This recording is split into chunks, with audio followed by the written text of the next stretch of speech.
오늘 촛불혁명의 완수를 기원하는 지식인 일동, 이런 이름으로 300명이 넘는 진보 지식인들이 공동선언을 발표했습니다. 문재인 정부 사회경제정책, 과거 획기적인 행보를 보인다.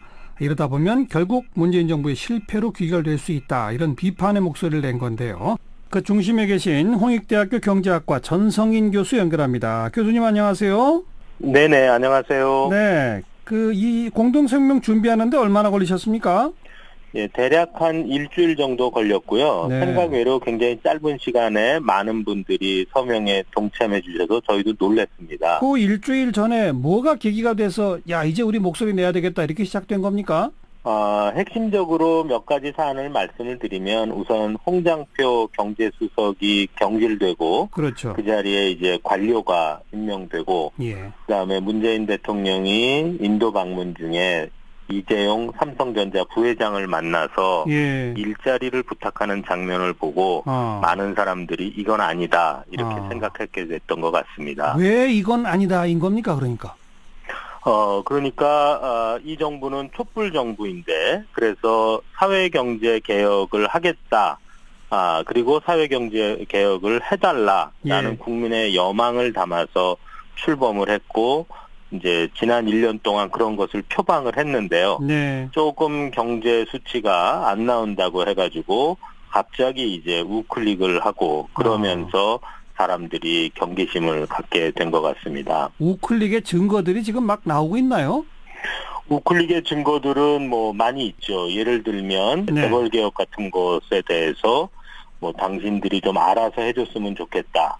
이런 얘기 하고 있고 예. 그다음에 규제 혁신이라고 포장을 했지만 실질적으로는 규제 완화를 하고 있는 것. 예. 그리고 그것도 이제 박근혜 정부에서 추진하던 어떤 의미에서 좀 낡은 규제 완화를 계속하겠다는 점. 예. 그다음에 부동산 보유세 관련해서 당시 공약으로는 뭐 19조 원의 증세를 하겠다 이런 공약도 있었는데 네. 이번에 이제 부동산 보유세 나오는 거 보면 많은 사람들이 찔끔 증세다 뭐 이렇게 하고 뭐 강남 부동산 값은 뭐 이거 별거 아니네 그러고 오히려 뭐 올라간다는 예. 얘기도 있지 않습니까? 그렇죠. 그런 여러 가지 증거들 그리고 이제 무엇보다도 최저임금과 관련한 논쟁을 이상하게 자기 자신의 입지를 좁히는 방향으로 네, 끌고 가가지고는 예. 이제 거기서 소득주도 성장 전체를 마치 용도 폐기하는 듯한 네. 그런 모양새를 보낸 것들이 이제 문제다 이렇게 생각이 듭니다. 배경에는 경제 수치가 안 좋은 것들이 있습니다. 그 다음에는 말씀하신 최저임금이나 노동시간 단축 이런 걸 가지고 재계나 또 재계를 대변하는 언론들에서 아주 강한 공세를 폈단 말이에요.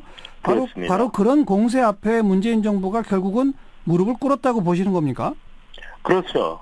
그리고 이제 아쉬운 점은 그런 공세에 이제 효과적으로 대응하는 것은 단순히 레토릭만 갖고 되는 것은 아니거든요. 예. 그러니까 사실은 작년에 최저임금 인상 정책을 표방을 하고 나오면 네. 그것이 가지고 올 여러 가지 부작용을 없애서 네. 당장 이제 사상위 먹이사슬이랄까요? 그 어떤 자영업자라든지 최말단 하청업체 경영자들이라든지 예. 이런 분들이 이제 어려워질 것은 불을 보듯 뻔하잖아요. 그렇죠. 그분들의 지급 여력을 높여준다든지 예. 그분들의 물건에 대한 수요를 늘려준다든지 비용을 줄여준다든지 예. 이런 정책을 폈어야 되고 이 중에 일부는 정부가 재정으로 할 수도 있는 거지만 일부는 경제민주화 정책을 제대로 집행해야만 풀리는 문제들도 있는 것이거든요. 예. 그런데 그런 문제를 제대로 풀지 않고 네. 시간을 허송하다가 아하. 마치 최저임금 인상 정책 그 자체가 잘못된 것처럼 예. 그리고 그것만이 소득주도 성장인 것처럼 그렇게 이제 전체적인 구도가 짜여지는 걸 자초한 측면이 있습니다. 네. 중요하게 했었어야 하는 건 뭐였던 겁니까, 그러니까? 그러니까 예를 들면 말단 하청업체다. 그러면 지급 여력을 높여주는 제일 좋은 건 낙수 효과가 제대로 일어나게 하는 것.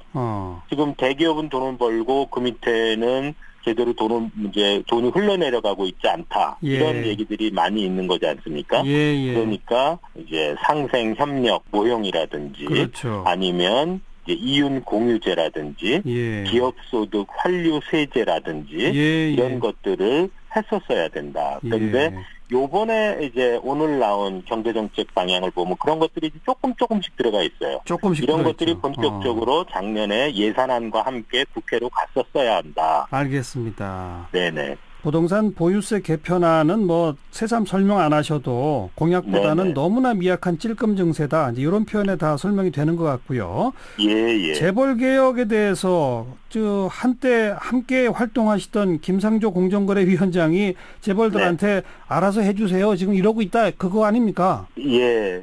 그런 점도 이제 문제가 되고 있고요. 사실은 또 하나 근본적인 문제는 이제 정부가 세바퀴 경제라고 하면서 세 개를 각각 따로따로 별도의 분야인 것처럼 하고 이걸 하나로 묶어내지 못하는데도 큰 문제가 있는 것 같아요. 예를 들면 김상조 공정위원장이 하는 건 공정경제 이래가지고 이거는 생산성 향상과는 좀 무관한 것처럼 소득주도 성장은 무슨 임금만 다루는 것처럼 그렇죠. 그리고 혁신성장은 무슨 규제 완화만 다루는 것처럼 이렇게 이렇게 자꾸 칸막이를 쳐놓고 있는 것은 저는 잘못된 것이다. 왜냐하면 공정경제를 하는 것이 성장의 원동력이 될 수도 있는 것이거든요. 네, 알겠습니다. 네네. 공정경제, 소득주도 성장, 혁신성장 이게 같이 가야 되는데 따로따로다 이 말씀이고요. 네네. 전소인 교수 얼마 전 어떤 인터뷰에서 관료들 사탕발림에 빠져서 재벌이 주는 단기 효과, 마약을 먹기 시작했다 이런 말씀까지 하셨는데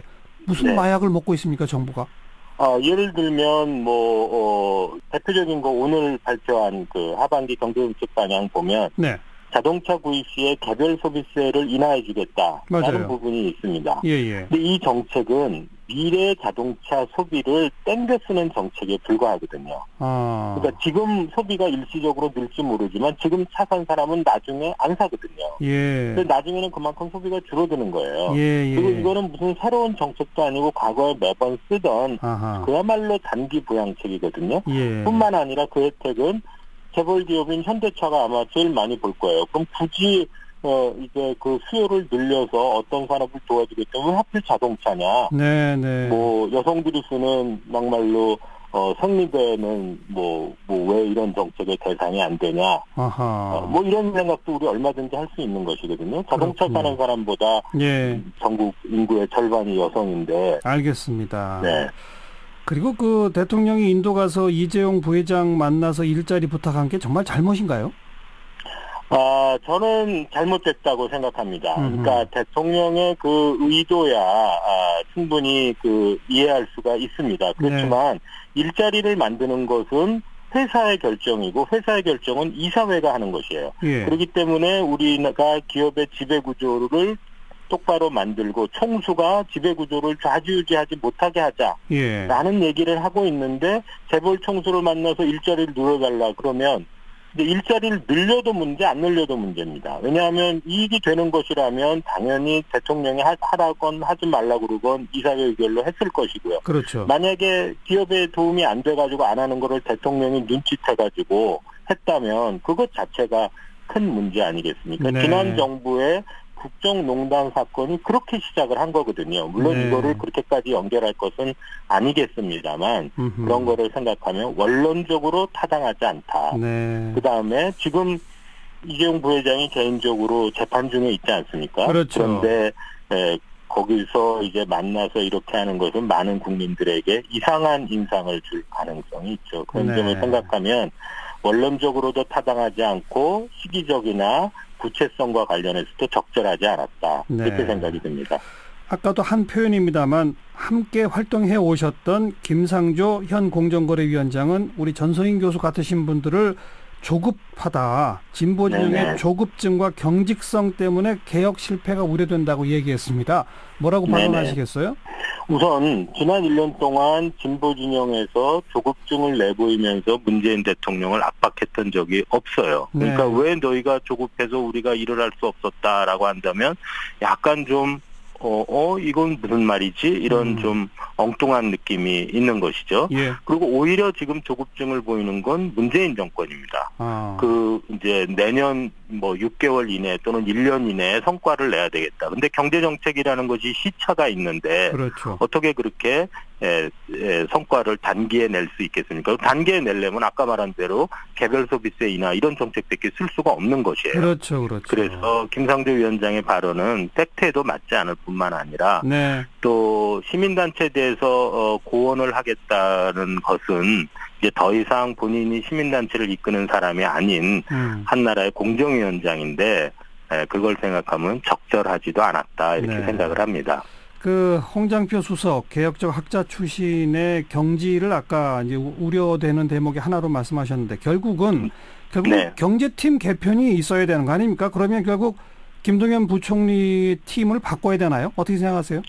이거는 이제 특정인을 거론하는 모양새라 자칫 이제 저희들 선언의 어떤 순수성이 자칫하면 이제 무슨 갈등이나 암투로 비춰질까봐 대단히 조심스러운 부분이 있습니다. 예. 다만, 예. 그래서 이제 특정인을 거론하는 것은 적절치 않고요. 예. 다만 예. 저희들 선언에는 관료에게 포획돼서는 안 된다라는 부분이 들어가 있고 예. 문재인 대통령이 인적 청산을 해야 된다라는 예. 부분이 다 들어가 있습니다. 알겠습니다. 이 정도 말씀만 드리면 네. 아마 우리 국민들이 현명하시니까 알아서 답변을 짐작하실 것이라고 생각합니다. 관료 출신 경제팀의 인적 청산 이렇게 해석하면 되네요. 알겠습니다. 여기까지 듣죠. 고맙습니다. 네, 감사합니다. 홍익대학교 전성인 교수였습니다.